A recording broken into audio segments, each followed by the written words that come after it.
And so, as you've been seeing, we have a who's who of internationally renowned lung cancer experts with us today. And our next speaker is no exception to that. But, it's not always their work in lung cancer which causes our speakers to get some notoriety or to even go viral. And our next speaker, Dr. Ed Kim, recently found himself going viral for his coordinating outfits with his daughter during a Taylor Swift concert. But he has also been recognized as an OncLive Giant of Cancer Care this year for his work in community-based cancer care. And so it's clear that he's accustomed to bridging different eras, whether it be at Taylor Swift concerts, bridging academic and community medicine, and as he'll be talking about here in just a moment, also bridging Eastern medicine with Western healthcare. And so he's going to be talking about integrative oncology and the role that it plays in the treatment of cancer. And so with that, I would like to welcome our next speaker, Dr. Ed Kim.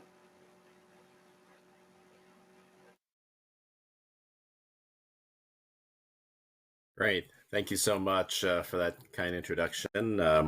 I am part of Swift Nation, that is 7 concerts and counting with my daughter. So we're not a recent bandwagon. This has been a long passion of both myself and her, and we still will do that in the future. Just as Amy said, I'm going to talk today about integrative oncology. This is not a topic you hear about very often, and I will credit most of this content to my director, Richard Lee, who is my director for the Integrative Oncology Center at City of Hope, which we'll talk about. But I thought it might be a timely topic, and I'm glad it's being highlighted as we start moving toward targeted therapies and personalizing therapy. I think we always cannot lose sight of the person that we're treating, not just the patient, the person. And this is an approach to not only treat physical, the emotional, but also the spiritual aspects of folks. And we want to make sure that people not only get through their cancer and survive, but also that we help the survivorship afterward. So we'll go through this journey together over the next 45 or 50 minutes. Really no disclosures. And again, I thank Dr. Richard Lee for the use of many of his slides. So what is this? This is when we try to take the best of both worlds. You have really what's considered traditional Chinese medicine, although many of the East Asian countries practice it. And then you have modern medicine, what we consider westernized medicine. And some people confuse the fact that maybe one is better than the other or one is more effective. And I'll try and show you over the next this talk where they both complement each other. And I think the best way that we can treat a patient is, again, combining both of these. And this is really the essence of integrative oncology. So, you're going to hear a lot about this stuff. And stuff pops up and you'll read it on the internet or you'll see it. And the reason why, Rich loves this cartoon is because sometimes it's described as quackery. And the problem that is addressed in many of this is that a lot of it is opinion, a lot of it is personal experience, and there's not as much rooted in randomized level 1 data. And that's really the direction that we're trying to go. And I'll show you some data that makes a lot of sense, and there are indications. But it's one of those things, there's a lot of information out there, and we just have to be careful about what is actually peer-reviewed and accepted versus what is actually just people talking out there. So these are the differences between alternative, complementary, and integrative aspects. So alternative medicine, it's when you use something in place of conventional medicine. Complementary medicine is used together with conventional medicine, and integrative medicine is used together with conventional medicine in a coordinated manner that's personalized, evidence-based, and safe. And this is the differences between what you hear these different nomenclatures for in this area. Now, there are organizations, and you can see how they have evolved as well in their naming. So you have, again, the National Center for Complementary and Integrative Health, which began in 2014, and that is the NIH. But previously, it was the Office of Alternative Medicine in 1991 and the National Center for Complementary and Alternative Medicine in 1998. So again, these are, again, approaches that are developed outside of mainstream Western or conventional medicine, and that's how they define it. So you can see even the names of the different societies have changed over time as well. So these are the different categories that exist, and you have your natural products or nutrition, and these can include the dietary supplements, herbal products. You have psychological interventions, which include meditation, prayer, mental healing, music therapy. You have physical body-based methods, which are chiropractic or osteopathic, massage, manipulation. You've got this combination mind-body, which is yoga, qigong, dance, or tai chi. And then you can have an other, which can be whole medical systems, including energy therapies, and these are traditional. Now, the practice of medicine really affirms that it is important with the relationship between the practitioner and the patient, and this focus is on the whole person. It needs to be informed by evidence, and it needs to make use of the appropriate therapeutic approaches, the providers, the disciplines, and in order to really achieve this optimal health and healing. And again, really the key is evidence. And that's what we're going to talk about today, of where the evidence lies and where it does not. And then appropriate is also another area where we have to make sure that this is, again, between the provider and the patient. So when we look at the cancer and the patient holistically, you can see that there are multiple Western ways in which we have approached this through modern medicine, with surgery, radiation, chemotherapy, transplants, immunotherapy. There's other psychosocial areas we've done with physical and social aspects, with spiritual. You have your palliative medicine, nutrition, physical therapy, and exercise on one side. And then you have psychology, chaplaincy on the other. From the aspect of social work, navigators, caregivers, and family, you can see how this whole support structure is being built out. And integrative medicine really falls right in there, where it really tries to link the physical with the spiritual and the social aspect.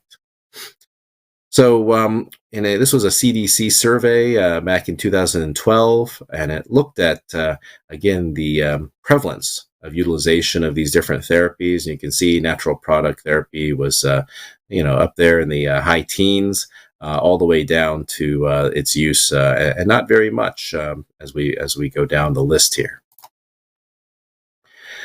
What are some of the similarities or differences with supportive care?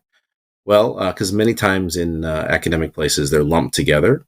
Similarities are that you are doing symptom management and monitoring quality of life, and is a very holistic philosophy. But the differences are that you're optimizing health and well-being. It is a lifestyle medicine, and there are anti-cancer effects of natural products, which we'll go into. The other aspect is we want to be very evidence-based with integrative oncology. So again, we'll go through this integrative holistic approach, which again will focus on health and wellness. And there are American Cancer Society guidelines for cancer survivorship. There are treatment options with herbs and supplements. And then we also want to look out for medication interactions. And there's other options such as acupuncture, meditation, music therapy. There's chronic or refractory symptoms, which again include pain and stress, and there's evidence-based use of acupuncture, massage, meditation, and music and art therapy. And then also there are patients who seek alternative treatments, and we need to make sure they're educated about the risks and benefits and monitor, more importantly, for the safety of these. So here is a blueprint that you'll see. It's been laid out, and how to beat cancer. And a lot of it focuses on being a healthy weight, being physically active. Interesting, we've heard a lot recently about what we call the MIND diet. It's really the Mediterranean diet, as you can see listed here, and how that can help prolong life. We want to limit some of the sugar sweetened drinks or the consumption of and processed meat, fast foods, etc. But again, we also want to look at the bottom here and say, do not use supplements for cancer prevention. And so again, something we want to be on the lookout for of what people are doing to practice this. Now, years ago, Sidney Farber published this in the New England Journal of Medicine. It's not a typo. It's 1948. And what you could see here is that the title is Temporary Remissions in Acute Leukemia in Children Produced by Folic Acid Antagonist. And that's aminopterin. And what they found is that folic acid seems to feed the leukemia and help it grow. And that by blocking folic acid metabolism, you could actually limit the leukemia. This was really a modern development of Trexate or these folic acid blockers, and as you know, are still treatments today. And so this is not a new thing. This has been observed and integrated into our Western medicine, as we say, modern medicine, and things we didn't even suspect may have come from natural products or other aspects. So just giving a highlight on where some of these origins came from. We know that there are dangers. I myself have done quite a bit of research in vitamin A, beta carotene, and others under Ki Hong with chemo prevention. And what we learned here is that actually vitamin A and beta carotene led to increased problems and increased cause of lung cancer. And so we have to be careful about supplements that we take. If you take high levels of beta carotene or vitamin A in a diet, seems to be okay. We pull them out as supplements and we give them to folks. It does not seem to be okay. So we have to understand there are dangers in taking additional vitamins on incidence and the effects. We know that vitamin E also in the SELECT study did not, in fact, prevent prostate cancer. It actually worsened it and showed that you had a higher probability of getting prostate cancer in this very large placebo-controlled study. And of course, we know that there are risks that can occur with different types of supplements. That you want to make sure that you're not having toxicity. Again, you can see the apricot kernel ingestion. There was acute cyanide toxicity caused there. Urothelial carcinoma has been associated with the use of a Chinese herb. There was lead poisoning, hepatotoxicity from green tea. And so just things to be on the lookout for with different risks that may exist. And we know part of the problem here is not necessarily the medication, but it could be that there is not very good regulation over these products. And so this was some data published where you can see that there were different percentages of filler or product substitution or contaminants versus the actual authentic product that existed in North American herbal products that were sold. So again, we don't want to throw the baby out with the bathwater here. Some of these compounds can be very effective, but when they're not regulated in how they're packaged or delivered, or even with the percentage of dose given, then it's undermining the effect potentially. And we know that there are certain interactions we want to be careful of. Beta carotene during radiation therapy. St. John's wort, can definitely have some indications with different drugs. Green tea with bortezomib and ginger, garlic, and ginseng with anticoagulation, imatinib, docetaxel. I still remember from my medical school days and residency days, it seemed like grapefruit juice also interacted with a lot of different aspects. So this is where your pharmacist is going to be very important to make sure that we are on the right types of medications and they don't interact. This was another study that looked at the potential interactions of medications with herbs and supplements before, during, and after chemotherapy in patients with breast and prostate cancer. And what was interesting here is that you could see that herbal supplement use actually increased after chemotherapy, and that was the blue curve here. And so it seemed like there's more herbal supplements used after the treatment. And so, again, we want to be mindful that people are looking for this and how best to inform them and give them the appropriate therapy. We also know that there can be interactions, as we talked about. And when looking at severity, which most were major and moderate with these herbal supplements, as well as what was documented in the actual chart, and it was really not documented well when looking in the EHRs. So people are taking them, they can have side effects, but it's not being documented very well into our record systems. And then again, the ability of these different supplements versus prescription medicines, you can see that prescription medicines are very highly regulated and you need FDA approval, but you can see supplements, again, over the counter, variable cost, variable dosing and quality. Indications can be very general or unclear, especially with the safety. And this is what we have to be very mindful of, is all of these factors. So this was the study of using beta-carotene with radiation therapy. You can see by the beta-carotene, it actually reduced survival when you took this during radiation therapy. And this was about looking at second primary cancers and head and neck cancers.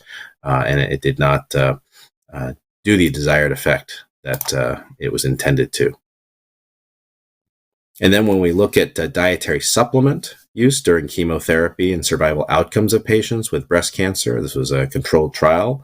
The YY, which is sort of the burnt orange color, is before with the treatment, and you can see that it was decreased survival.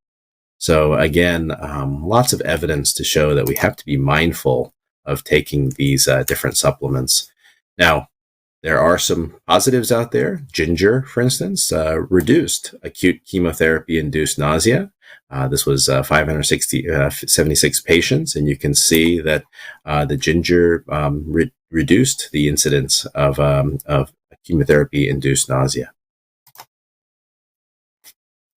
We also have the effect of ginseng on cancer-reported fatigue. And you can see with the ginseng, you had a statistically higher improvement in cancer-related fatigue as opposed to placebo. So there can be some positive effects that exist. That was a double-blind placebo-controlled trial. So if you read the National Academy's review from 2017, what do we have conclusive evidence for the treatment of? Well, chronic pain in adults. You have chemotherapy-induced nausea and vomiting, multiple sclerosis spasticity symptoms, moderate evidence for sleep disturbance, again, for short-term outcomes, and limited evidence for appetite, weight loss, anxiety, and Tourette's syndrome. And this is, of course, with what are we talking about? The one and only cannabis or CBD. So this is where the next phase of testing is beginning as this plant becomes more approved and less regulated in many states. You're going to see its use increase. I will say moving out to California from North Carolina and Texas has certainly changed perspectives on it quite a bit out here, but I think the rest of the country will be going there. This was a phase 2 study of CBD for advanced cancer, and didn't really show a statistical improvement when compared to placebo. That's, again, for anti-cancer effects. It's not necessarily where you think it might help. But these are the different,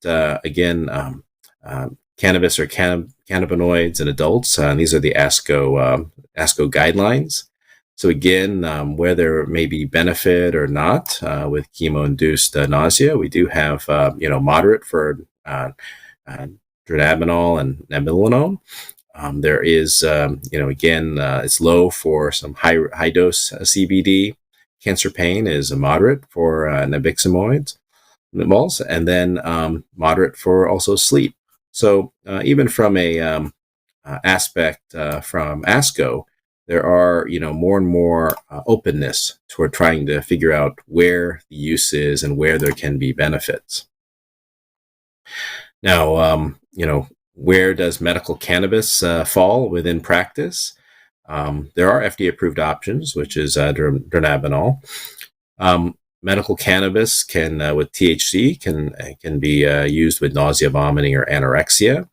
They're looking at combinations for cancer pain, and certainly for anxiety and sleep.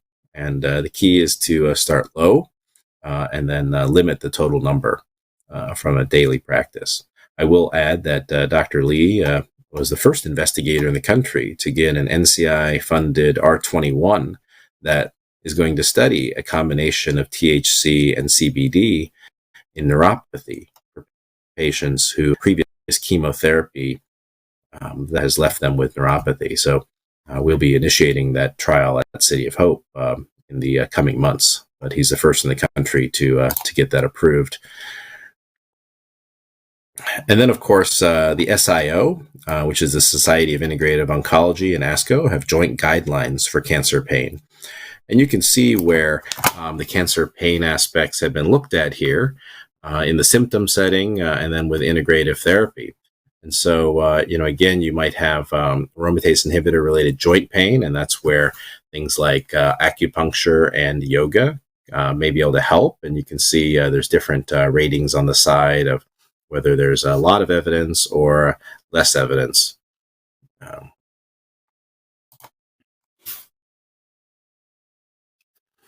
And then there are guidelines being done. So here is the Integrative Medicine for Pain Management in Oncology, the SIO and ASCO guidelines. And acupuncture should be offered to patients experiencing any types of AI-related joint pain and breast cancer. It may be offered to those experiencing general pain or musculoskeletal pain from cancer. Reflexology or acupressure could also be offered to patients who are experiencing pain during systemic therapy for cancer treatment. Further, massage may be offered to patients experiencing chronic pain following breast cancer treatment. May also be offered to patients experiencing pain during palliative and hospice care. And hypnosis may be offered to patients experiencing procedural pain in cancer treatment or diagnostic workups. What has been used is electroacupuncture or auricular acupuncture. And that's where they actually use the needles up near the ear area, the auricular area, versus the usual care for chronic musculoskeletal pain. And you can see that there was a high effectiveness of auricular acupuncture or electroacupuncture in these patients for their actual pain management. And then again, where does this mostly lie? You can see that the pain intensity was improved with acupuncture when compared to the other aspects of showing the effectiveness of auricular on top of this. So other publications showing that you can, in fact, have some effectiveness with these. And then where else can we show acupuncture improvement? Well, again, we've shown that there are been significantly higher in lung cancer patients who received acupuncture-related treatment than the control group, and you can see the effectiveness of this study here.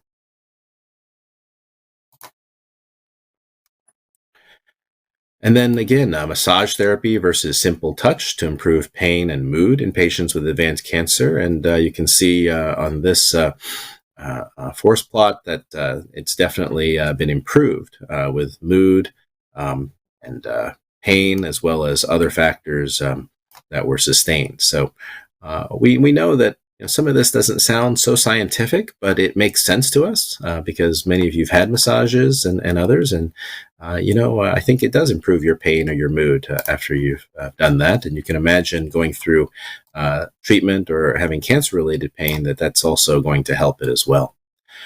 And so there is a recommendation that acupuncture, mindfulness-based stress reduction can absolutely help patients. And this was from the American College of Physicians. So what are other mind-body practices, that focus on, stress, mood disturbances, depression, quality of life, insomnia? There are many techniques that can be added in to help these folks. So again, here are the Integrative Oncology Care of Symptoms of Anxiety and Depression, the SIO and ASCO guidelines. And these are relatively new. They've all come out within the last year or two. You can see where in the symptom sort of setting where integrative therapy can be used with different folks, whether they're during active treatment or during post-treatment.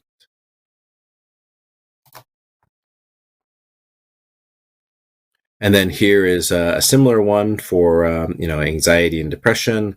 And again, you can see where there can be with folks experiencing depression symptoms during active treatment, where there could be definitely some benefit, and where some more evidence be generated.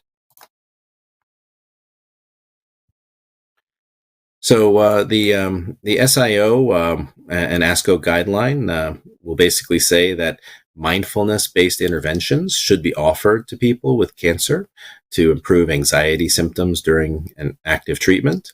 Yoga may be offered to people with breast cancer to improve anxiety symptoms during active treatment. And hypnosis may be offered to people with cancer to improve anxiety symptoms during cancer-related diagnostic and treatment procedures. Relaxation therapies may be offered to people with cancer to improve anxiety symptoms during active treatment. Music therapy or music-based interventions can be offered to people with cancer to improve anxiety symptoms. Reflexology can also be offered to people to improve anxiety symptoms. And lavender essential oil infusion inhalation can be offered to people to improve anxiety. Again, touching on all the senses. We know that there's a physical sense of pain, and trying to help with that. But we also know that the hearing and the smell are very important senses as well, and to try and alleviate those aspects can be very helpful. So here you can see, again, an adjunctive non-pharmacological analgesia for invasive medical procedures. And again, this was using hypnosis. And you can see that hypnosis really did show some improvements here. Again, this was published in The Lancet quite a while back. So again, peer-reviewed information, but again, not something that has been put a lot into regular mainstream use. And then this was a randomized controlled trial of yoga for sleep quality for cancer survivors. And again, showing the intervention did improve in multiple areas when compared to baseline. I might have to try that myself to help with sleep. And then music therapy to reduce pain and anxiety with children with cancer who are undergoing a lumbar puncture. And again, showed that there was an improvement when using music compared to control in decreasing the pain and anxiety.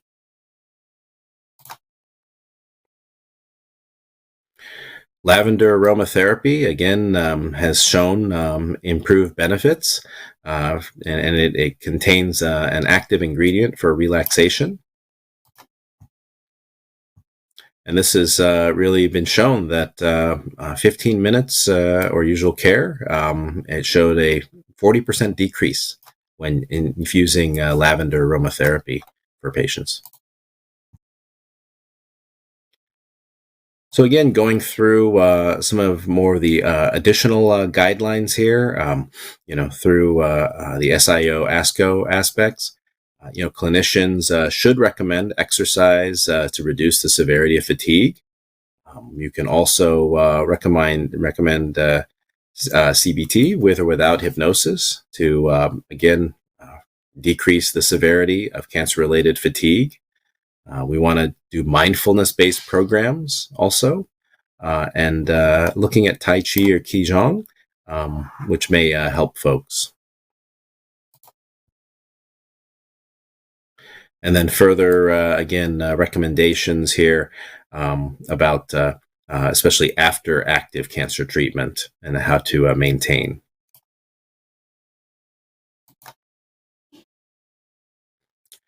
So what does integrative oncology in practice look like? Well, integrative medicine for symptom control here, you can see that we have acupuncture and massage and meditation for pain. When we think of fatigue, we look at exercise, yoga, and acupuncture. Insomnia, CBT, yoga, or Tai Chi. Anxiety would include meditation, yoga, massage. And then for nausea, vomiting, acupuncture, acupressure. For neuropathy, again, acupuncture, massage. Dry mouth, acupuncture. And even for hot flashes, acupuncture, hypnosis, or yoga. And so the NCCN will list for pain that you can have in acupuncture or mind-body relaxation therapy. For nausea, vomiting, they'll include acupuncture, hypnosis, and CBT. And then for dyspnea, stress management and relaxation therapy. So the truth is that, we can prevent about a third of the most common cancers by, exercising and living healthy lifestyles. And so many of this is preventable by just, again, staying lean, eating smart, making sure you are doing your screening tests. Again, we have them for breast cancer, colon cancer, lung cancer. We're hoping that we'll have more cancers with screening tests and lifestyle management that we can incorporate in the future. And again, the American Cancer Society will say that, it's good to have a healthy body weight. Now, whether we use BMI in the future or not, I think that's under debate right now. Exercise is very important. Eating fruits and vegetables, also good. And limiting your processed meat, red meat, and refined grains, and to limit your alcohol use. Now, a little bit about City of Hope. This was one of the big objectives I had when we were planning to open the new campus in Orange County. I wanted to bring not only CAR T and outpatient transplant to our center, but also integrative oncology. And so my first smart move was to recruit and hire Richard Lee. He came from Case Western. He's a world's expert in integrative oncology. He was a Fulbright scholar who spent a year in China University Medical Center, where this center in Taiwan sees 25,000 patients a month for integrative oncology treatments. Yeah, I didn't say that wrong. 25,000 patients a month for integrative oncology, one of the largest centers in the world. And so this has really become a fabric of our new center in Orange County, and one that now we will expand across our entire City of Hope campus network, which now will include Duarte, as well as our campuses in Chicago, Atlanta, Phoenix. We were very blessed. After I had recruited Rich and we started the program, we were fortunate enough to receive a very large donation by the Chung family. They are Panda Express. They gave us a $100 million philanthropic gift to establish the Chung Family Center for Integrative Oncology. And so that has really accelerated the work that we want to do. The goal of this center is to produce level 1 evidence so that we can rewrite the standards of care in how integrative oncology is practiced and is implemented into our our modern medicine. The three pillars in which we are building this around includes clinical care, research and development of new therapeutics, and to educate and train the next generation of integrative oncologists. I can tell you that from a clinical care standpoint, we've been building out all the services. I'll show you those in a second. We just got done awarding our first set of grants to the tune of almost almost $1 to $2 million worth of grants to fund innovative integrative oncology research. And we've recruited our leader who's going to build the education and training program to train the next generation of integrative oncologists, Christina Gowan. So this is the model in which we look at where supportive and integrative oncology, this program lies within the Churn Center. You can see looking at the physical, psychological, social, and spiritual aspects, and where we've really focused on areas to implement these different processes. Again, centered all around the patient and working seamlessly with the Western techniques of surgery, chemotherapy, immunotherapy, radiation therapy.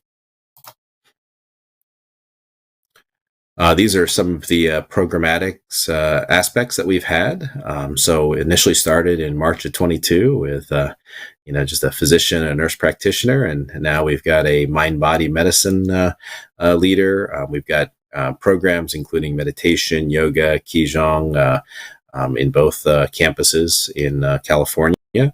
We have a acupuncturist who's growing the program, integrative nutrition expert as well. We have exercise counseling. We've got oncology massage that started. We have a wellness program for cancer survivors, music therapy, oncology and acupuncture. Massage will open in Duarte soon, and art therapy will begin as well. These are all programs that are being phased into our programmatic aspects of growth. But more importantly, we're not here to just offer services. We are integrating research into all of this so that we will have the randomized data to show whether it works or whether we need to stop doing something. And that's really the mission of what the Churn Center is to redefine what the standards of care should be in integrative oncology. So integrative oncology, as I've shown, is a spectrum of supportive care approaches to help optimize cancer care, but true integrative oncology needs to be evidence-based and personalized. And that's so important in this field where there's so much noise and so much talk about things. And whether it's a daytime talk show or a magazine or an internet article, we have to be very mindful of what is real and what needs to be tested. And then acupuncture, mind-body therapies, massage, music therapies, these have shown benefit. And they're not difficult to implement to help patients. Rather than giving a second or third medication for pain or even having to go to an opioid, why not try acupuncture with an NSAID before going there? Perhaps we can curb a lot of the different aspects of polypharmacy around this by incorporating some of these other techniques. And so that's the question we ask ourselves. That's the question we challenge ourselves with every day. And we're very excited about what the future can be with holistically thinking about patients and integrating other techniques to help us. Nobody thought that, as a lung cancer doctor, nobody thought that chemotherapy was going to be replaced as treatment. That was early 2000. Now we have personalized therapy where you don't need chemotherapy in many different settings, including even in the adjuvant setting. So we need to continue to make sure our minds are open toward different avenues of healing patients and making sure that we're testing them appropriately, again, with that evidence and that basis. So with that, I will close and thank you very much for your attention today.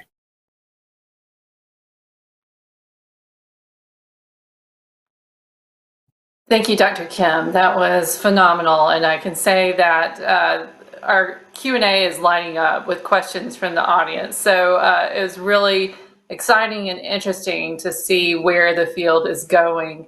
And I'm also personally glad to know that my family's really regular consumption of Panda Express's orange chicken is helping fuel this era of integrative oncology. So that's fantastic. And I really wanted to follow up on that because, it's this $100 million investment to really think about how to scale integrative oncology. And you say that you're rolling it out across your multiple City of Hope locations, Phoenix, Atlanta.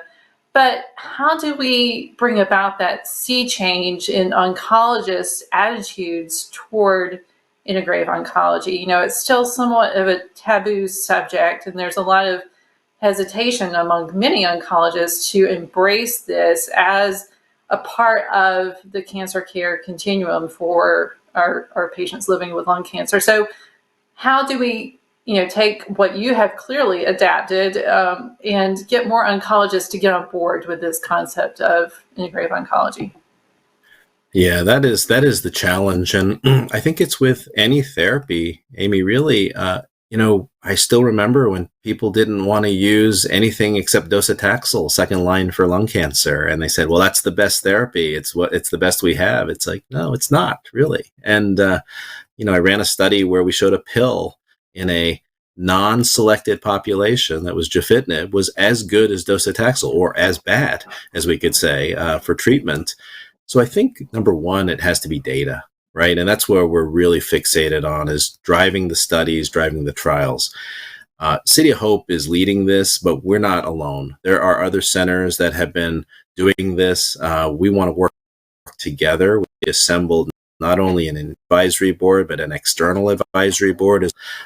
It will be very, very important to those stakeholders across the country and frankly across the world, as the SIO is an international meeting to do this. Now, the people in Taiwan and in Southeast Asia, they'll be like, well, what's taking you so long to jump on board? But that's okay, because they've been doing this. They have experience around it. We know that even in the United States, regulatory-wise, it's been tough from state to state, as we know that there are different laws that govern cannabis use, for instance, and other things. And I think that's what's made it taboo, is that sometimes you can't get around certain legal aspects. But we know that that landscape is changing very quickly. We were touring a manufacturing facility several months ago, and they are going to fund $2 million of research with cannabis utilization in our program. And so, there are companies out there that believe that there's therapeutic benefit. There's people out there who have been talking about therapeutic benefit for years. And, we've either shunned them or poo-pooed their comments. And my gosh, Taxol came from a plant, so let's remember where a lot of our origins came from, is that, plants can heal, plants can produce medications, and let's be scientific about it. Let's test it. Let's make sure it has a fair chance, whether it's hypnosis, whether it's smelling lavender, whether it's playing music. Last I checked, most athletes and most people like to listen to music before they go on to something stressful. That's why headphones have become such the rage in sponsorship in these big sports. There's a reason why people do that. And why we don't have that music available in chemo infusion suites or in radiation oncology suites or other places is beyond me. And in the dentist, especially, my gosh, that's the first place I would start is, we need to start doing that. So we are trying to build a movement through this center that will produce the evidence and the trials needed.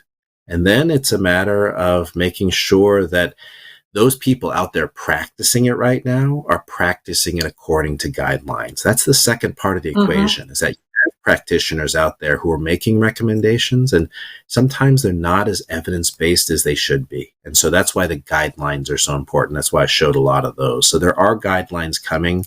It should be just like looking at NCCN to see what's approved for lung cancer or breast cancer, you should be able to see exactly what's approved for pain management or for anxiety. And we know that unless you have specialists around, it's very difficult for general oncologists or general practitioners to change what's worked for them.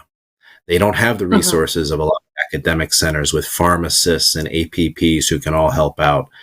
Well, that's where the training program comes in. We want to be the go-to place to train that next generation. And that's why that's been a very important pillar for us to build and recruit. And we're really happy that we're going to start that. We've set aside several $1 million to build a fellowship training program, which will start occurring. Our leader starts in October. So we're excited to have her come.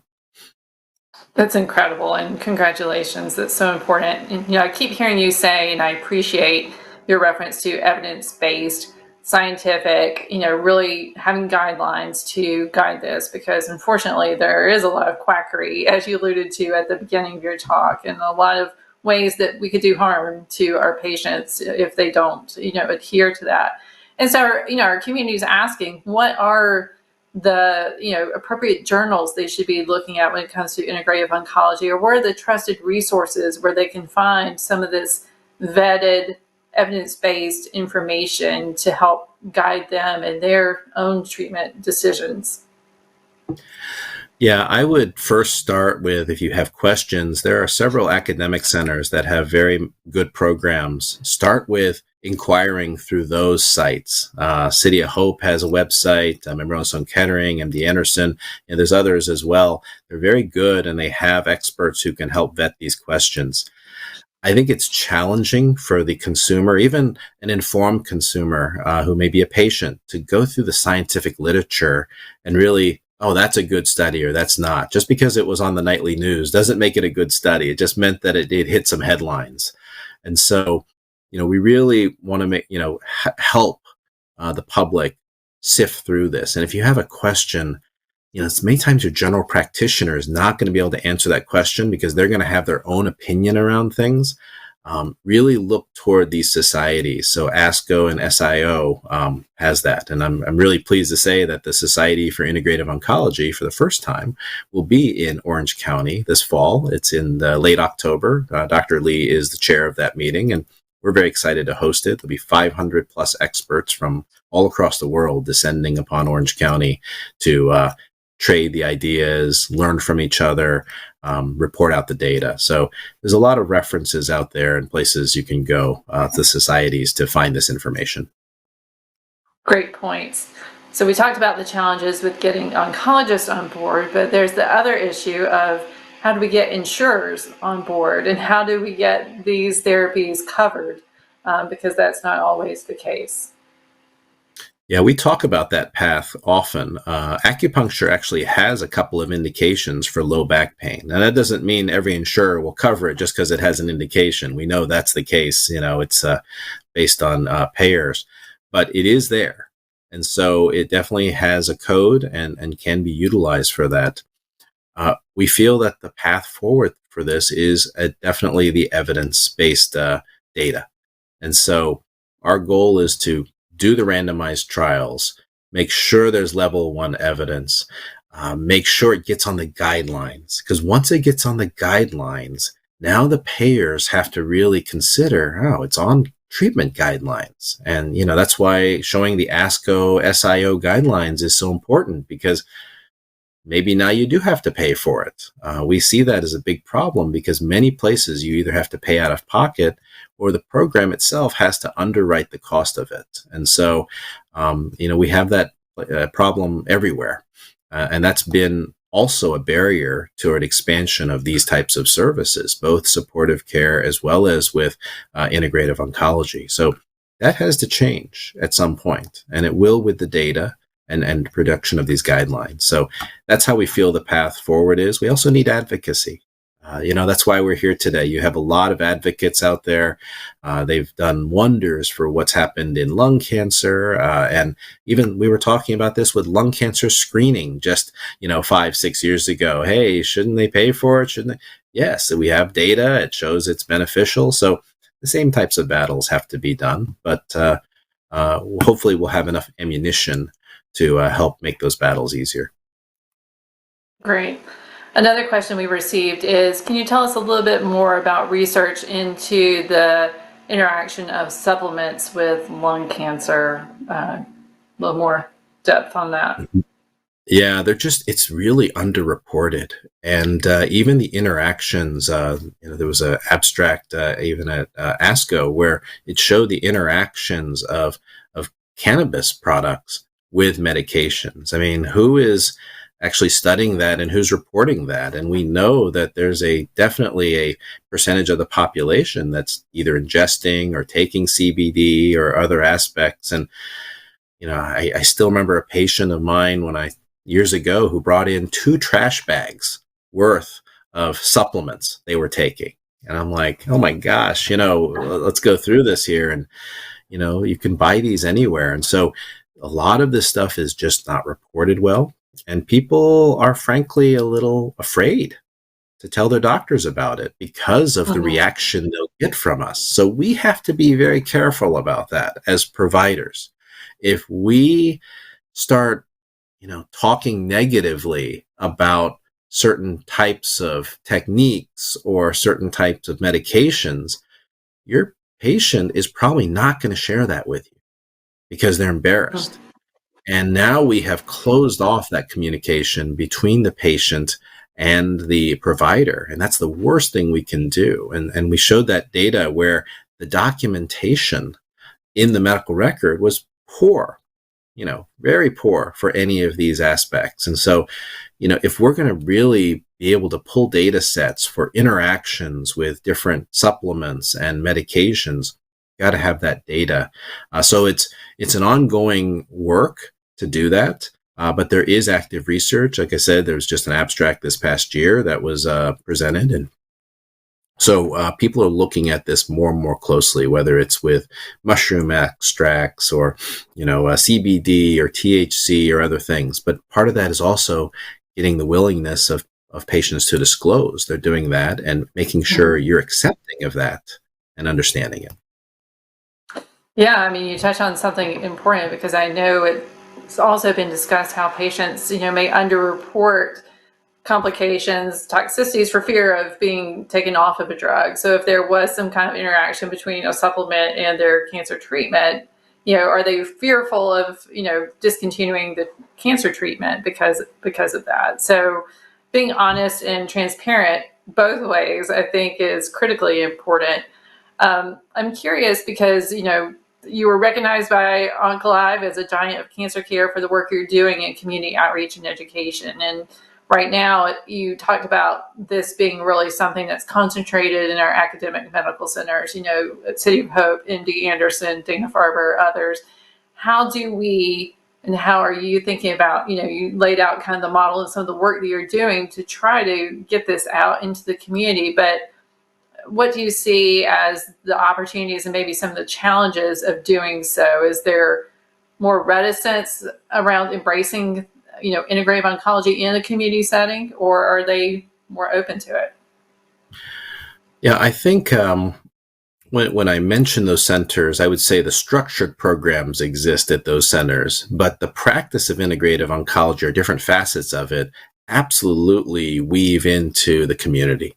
And you'll find folks who, there's one in every city that you go, oh yeah, that person does some alternative stuff or other things. And again, we have to be careful about what alternative medicine is versus how it is versus standard of care. I mean, when I was in Houston, there was a person there who was substituting unproven treatments for proven treatments. And that's not right. That is not integrative oncology. That is saying I believe in something of my own versus standard of care. And okay, if you have the data head to head, that's different than it would be on the guidelines. But don't say that's your experience or what have you.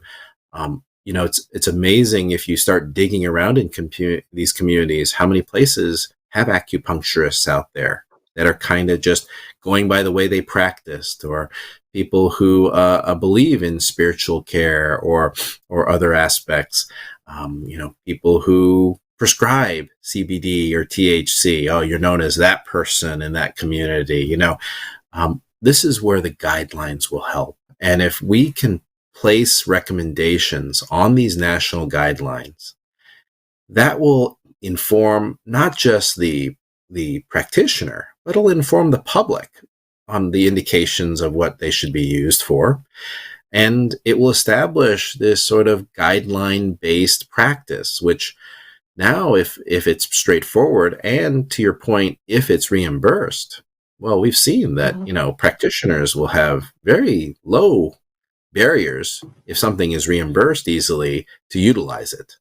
And I think that's the key, is that we've got to really produce the evidence to make sure it gets on the guidelines, make sure that it can get reimbursed, and then it will be more readily utilized. I mean, in Orange County, I know it's Orange County, California, so we're going to be a little bit off the grid, but there were so many acupuncturists and other folks who practice this type of medicine that reached out to us. And some of them we're working with, some of them we need to work a little harder with, maybe who not. And so, it happens everywhere. But I think those people who refuse to go with guideline-based practicing, you have to put them in whatever category you would with any other provider who does not use guideline-based sort of practice patterns.